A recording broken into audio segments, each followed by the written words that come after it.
대한민국이 건국된 지 70여 년이 흘렀습니다. 이 70여 년이라고 하는 우리 대한민국의 헌정사는 국가의 역사이기도 하고, 그러면 이 국가의 역사에서 주류를 이루는 것이 무엇인가? 그것은 이념전쟁이다. 이렇게 이야기할 수 있습니다. 대한민국 70여 년의 역사는 공산주의와의 전쟁이었다. 이렇게 보면 되는 것이죠. 우리는 대한민국이 1948년에 건국됐다는 것을 알고 있습니다. 1945년에 해방이 됐는데 3년씩이나 걸렸다. 나라 세우는 일이 쉬운 일은 아니겠지만 3년이나 걸렸습니다.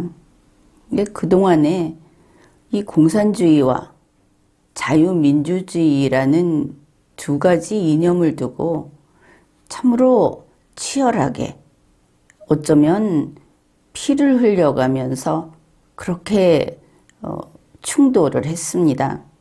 아주 격렬하게 논쟁을 한 셈이다. 그래서 나는 그렇게 봅니다. 1945년에서 1948년까지 우리 한반도 주민들이 나는 이 이념에 따른 국가를 세우고 싶다 하고 싸웠던 모든 일들은 이제 와서 다시 잘잘못을 가릴 일은 아니다. 그것으로 됐지 않은가? 전쟁이라는 것이 이게 사상전이라고 한다면 전쟁은 전쟁의 승패로 모든 것을 끝내는 겁니다.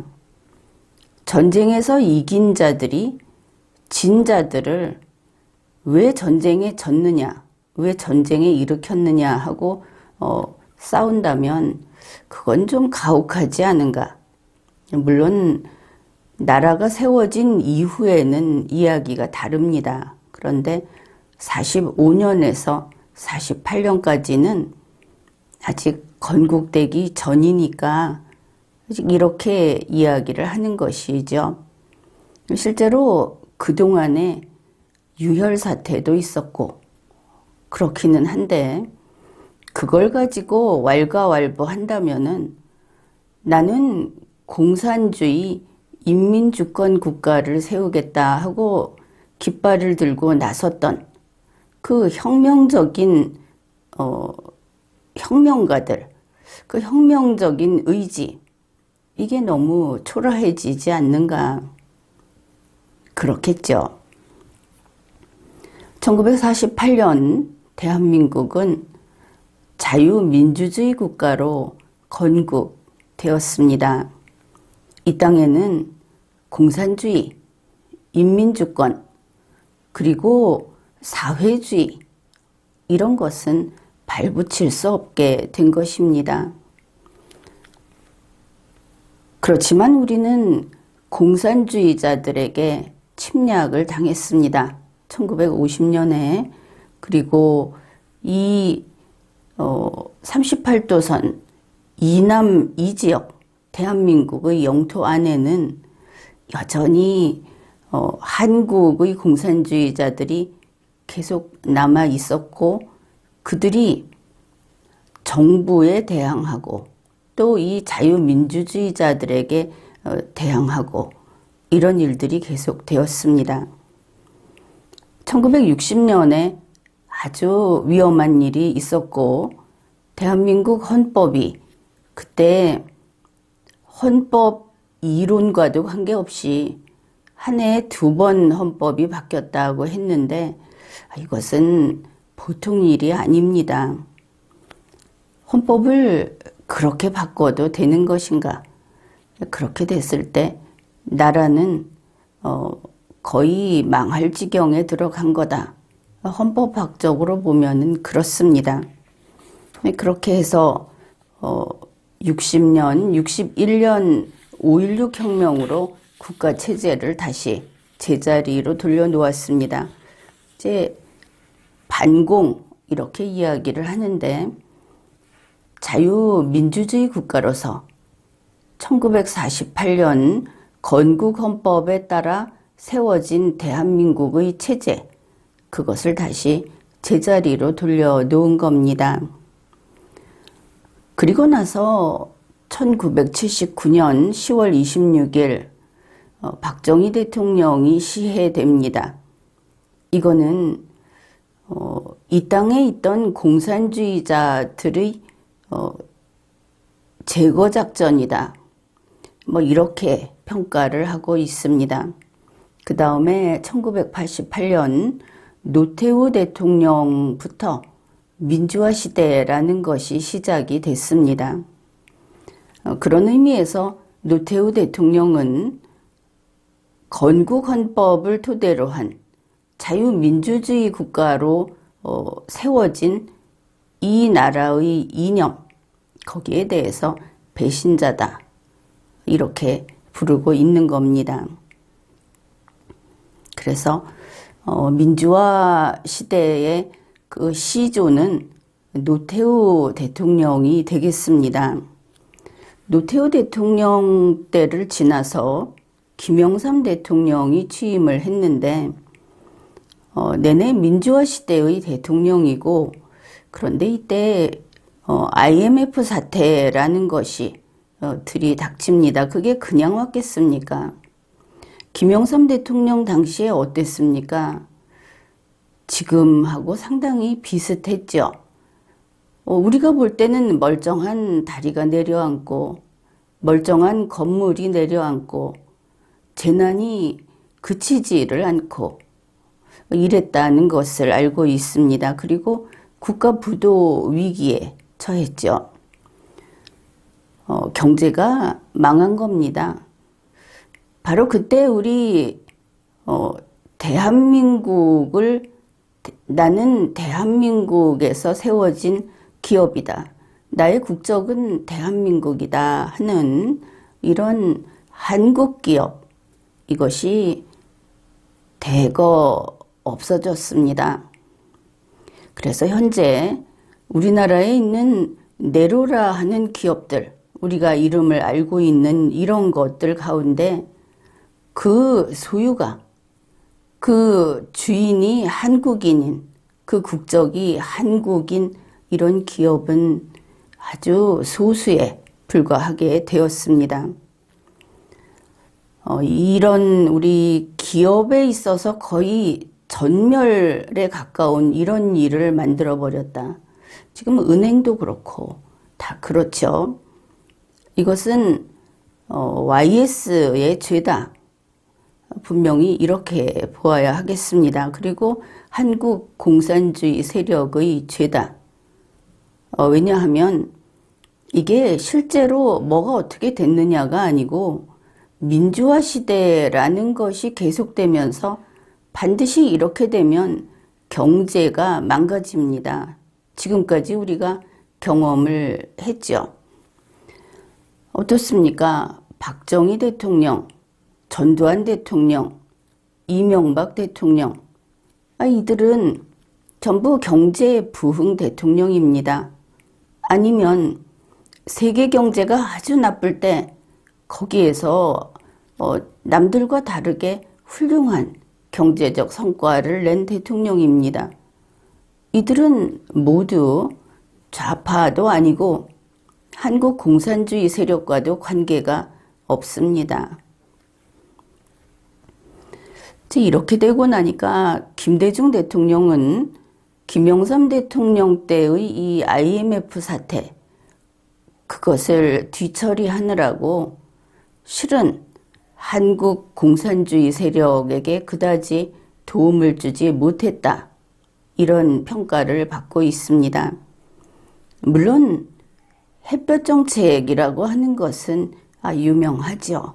그러나 이 시대, 노태우 대통령 때부터 이때까지 밀어닥친 이런 민주화의 광풍, 또 한국 공산주의 세력의 득세, 이것을 봤을 때는 햇볕 정책은 그저 조금 뭐 그 정도였다. 그게 아니었으면 이게 공산주의 인민주권 국가로 거의 넘어가지 않았겠느냐.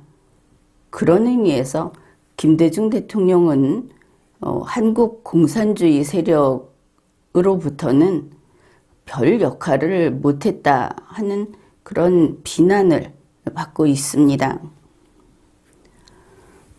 이렇게 본다면은 IMF 사태라고 하는 것이 이 땅에서 공산주의를 저지하는 역할을 한 부분도 분명히 있다.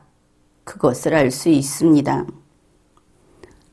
공산주의를 저지하기 위해서 IMF 사태가 들어왔다. 그것을 일으켰다. 이렇게 이해하면 절대 안 됩니다. 그것은 전혀 다른 이야기이니까.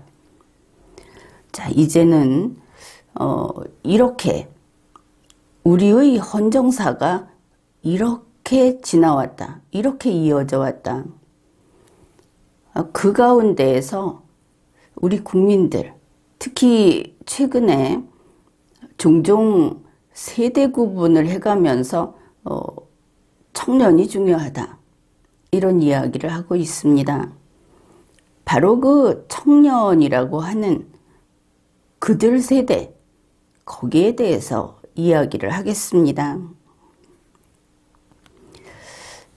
흔히 MZ세대, 밀레니엄 세대라고 하는 그런 그 나이대의 사람들은 2000년을 기준으로 그때 태어난 사람을 이야기합니다.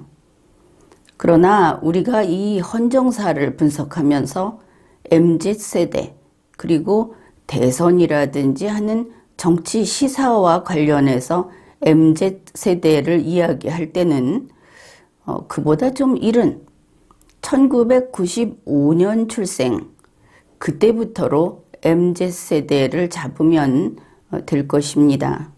왜냐하면 적어도 한 5살이나 6살은 넘어야 어떤 정치라든지 환경이라든지 제도 이런 데 영향을 받고 본인의 사상이 틀을 이루기 시작하기 때문에 0세, 1세 이때부터 잡는 것은 무의미하다. 여러분도 납득할 겁니다.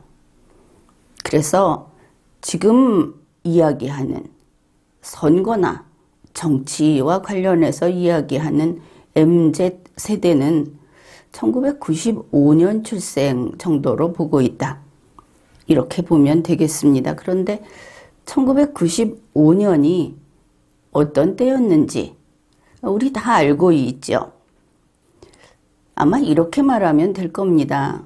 한국에서 그래도 보편적으로 일반인들이 혹은 대학생들이 뭐 이렇게 인터넷을 제대로 사용하게 된 시대다.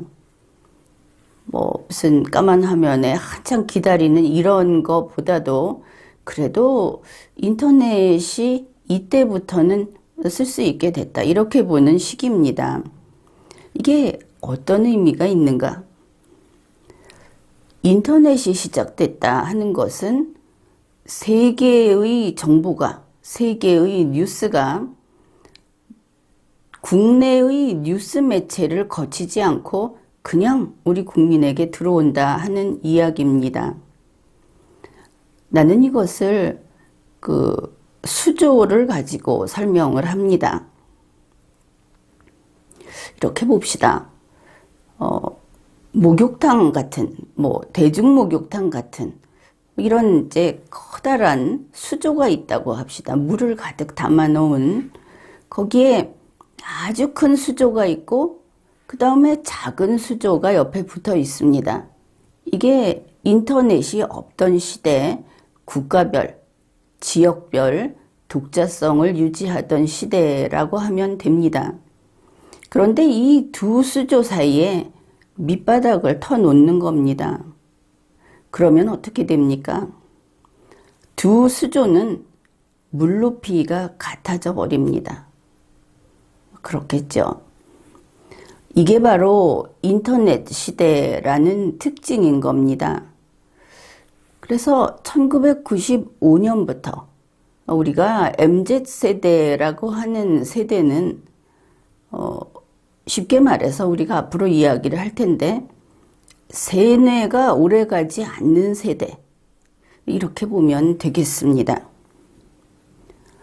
그래서 2022년 현재를 기준으로 했을 때 95년생부터 그보다 어린 사람들, 이렇게 보면 아마 20대 후반부터 그보다 어린 사람들이 MZ세대에 들어갈 겁니다. 그러면 이들은 지금까지의 경험, 지금까지의 그 생활 환경, 이것을 봤을 때 태어날 때부터 논리회로로 짜여진 그런 세상에서 살아왔고 세계와 눈높이를 맞춰가는 그런 정보 속에서 살아왔다, 이렇게 말할 수 있습니다. 그러니까 이런 겁니다. 우리가 그 친일파 이야기를 하는데 가령 1910년에 태어난 사람이 있다고 합시다. 태어나서 1915년 5살이 됐습니다. 세상은 친일파 세상입니다. 여기에서 친일파라는 것은 반민족주의자 혹은 일본을 선호하는, 일본인이 되고자 하는 이런 뜻이 아닙니다. 일본에서 들어오는 문물은 선진 문물이고 일본에서 들어오는 음식은 더 맛있고 뭐 이런 세상이었다 하는 겁니다. 지금도 우리는 선진국과 비교를 하면 이런 거 충분히 경험할 수 있죠. 그래서 그때 태어나서 그 세상을 살던 사람은 자기가 나쁜 사람이어서 민족을 배반하겠다 하는 그런 의지를 가지고, 그게 아니고 그냥 자기가 사는 세대가 두루두루 친일파가 많은 그런 시대였다는 것을 알 수 있습니다. 그래서 그때 태어난 사람, 그때 태어나서 뭐 친일 문화, 친일 정책을 칭송했던 그런 사람들을 당신은 친일파다, 우리 민족의 원수다 이러면서 지금의 우리가 그들을 비판한다고 한다면은 그거는 참으로 가혹한 처사입니다. 결국 우리의 그러한 비판은 횡포가 되고 그들에게 숨쉬지 말라 하는 이야기가 되고 만다 하는 뜻입니다. 그저 평범한 사람이 태어나서 보니까 보이는 게 친일이고, 친일하면 부자 되고 친일하면 출세하는 그런 상황이었다. 지나치면 안 되겠지만 그냥 보통 사람들, 그냥 그런 사람들, 이런 사람들의 경우에는 우리가 이제는 이런 식으로 이해할 수 있다는 겁니다.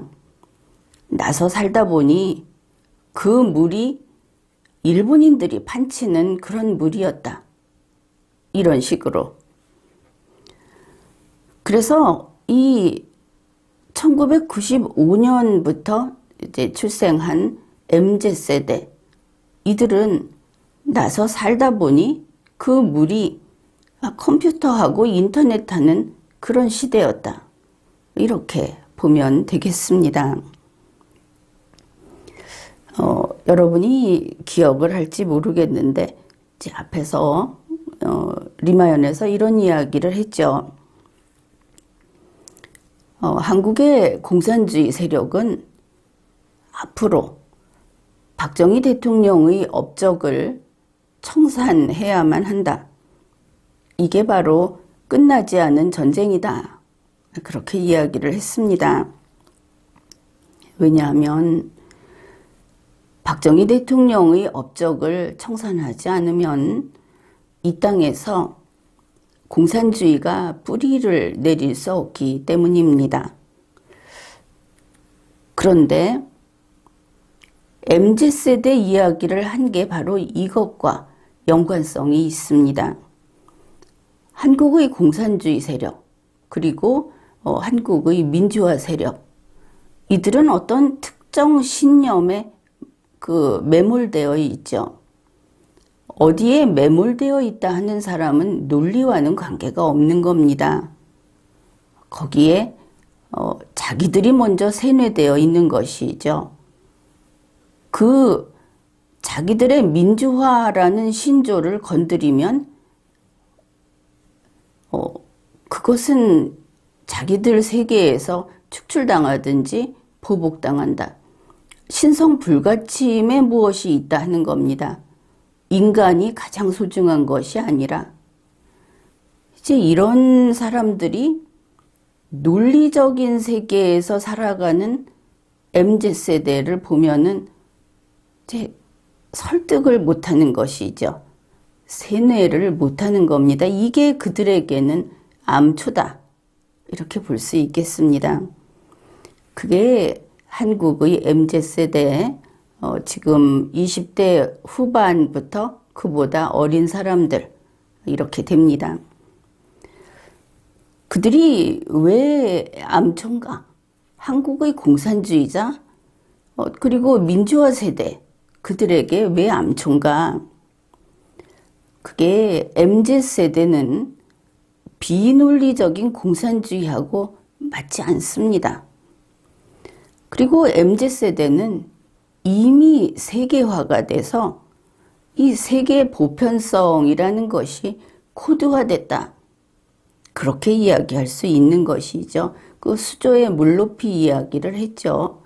이들은 폐쇄성이 없고, 그리고 세뇌를 시켜도 정보가 자유롭게 전 세계로 열려 있기 때문에 그 세뇌로 끌려 들어가지 않는다. 이런 뜻입니다. 세뇌에서 빨리 벗어나는 세대라고도 할 수 있겠죠. 어릴 때 주입식 교육을 통해서 세뇌가 가능할지도 모릅니다. 그렇지만 성년이 되면서 안타깝게도 선거권을 누리게 되면서 이들은 대체로 논리의 세계에서 살아가게 된다.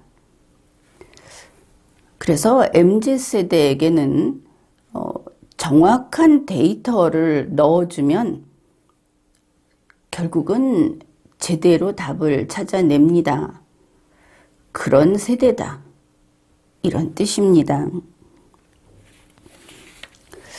그래서 새로운 정치 조직 리마연에서는 지금까지 우리 국민들에게 사실을 보여주는 작업을 해왔습니다. 사실의 조각을 매번 제시해 왔던 것이죠.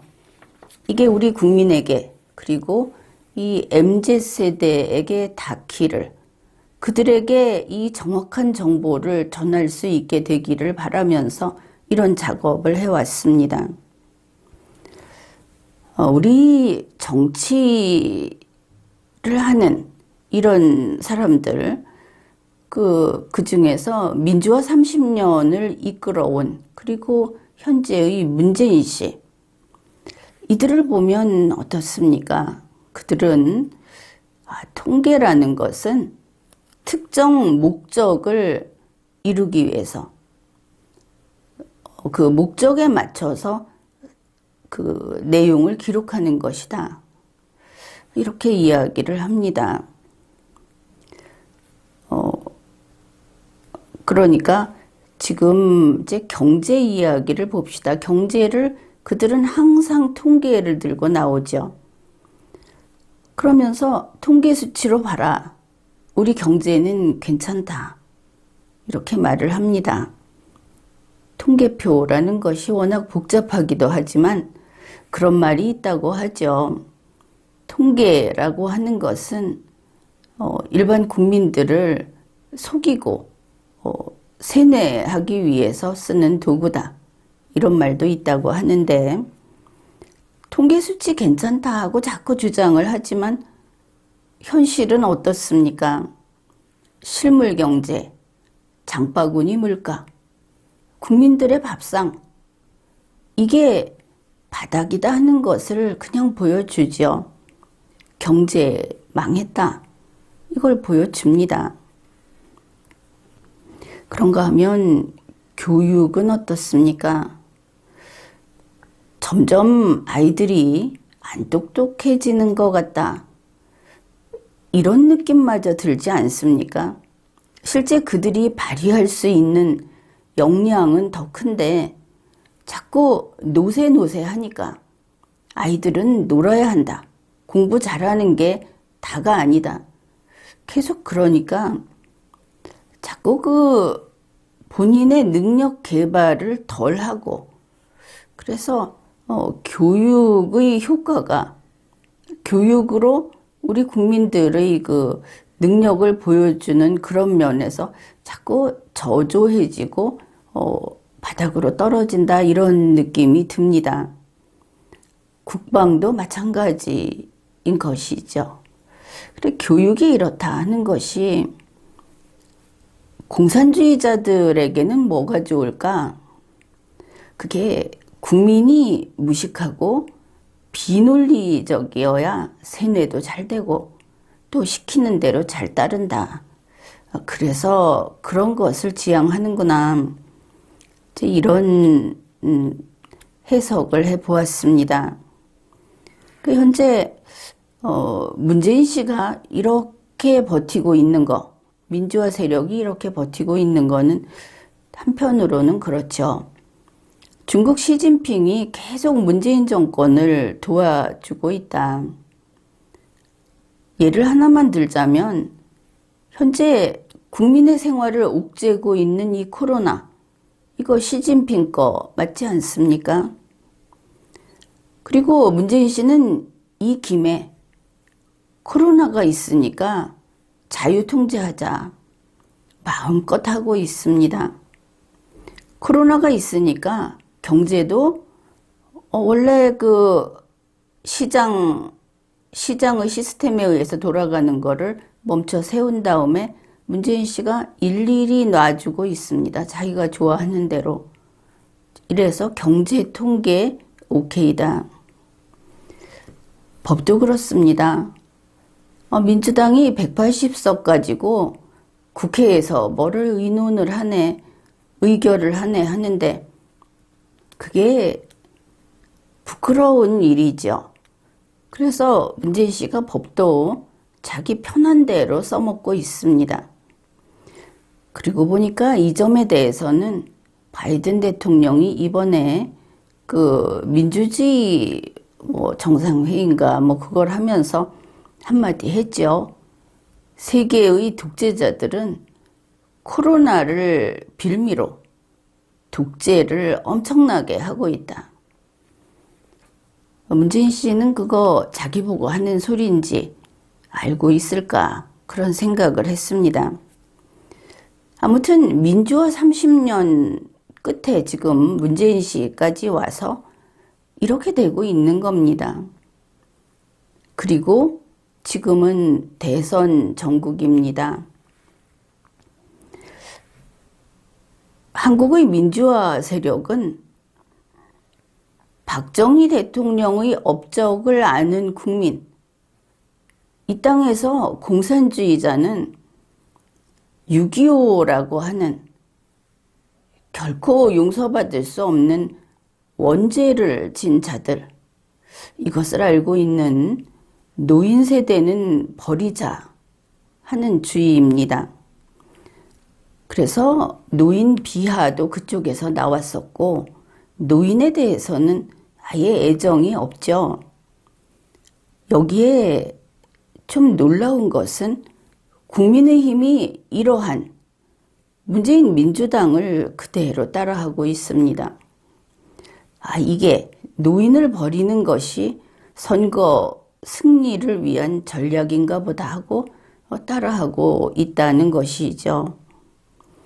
그렇다면 국민의힘은 민주화 세력인가 아니면 바보인가 둘 중에 하나일 겁니다.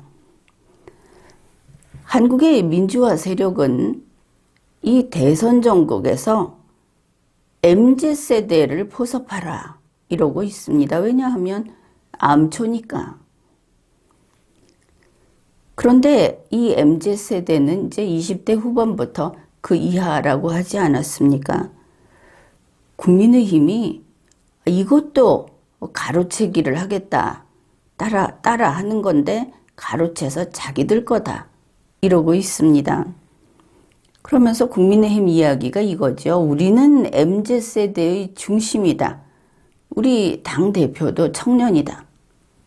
이제 40살 다 된 이준석 대표를 청년이라고 이름 붙여놓고 있는 겁니다. 그리고 청년 노릇하느라고 항상 그 맹한 소년처럼 그 반질반질하고 돌아다니는데 다른 사람들 같으면은 애 아버지입니다. 아저씨인 것이죠.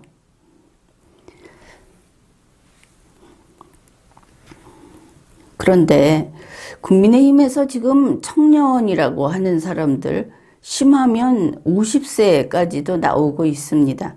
청년 혜택을 보는 사람이.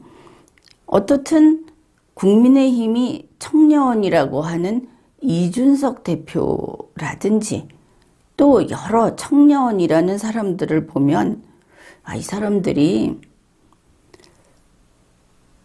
이제 30대, 40대가 수두룩하다.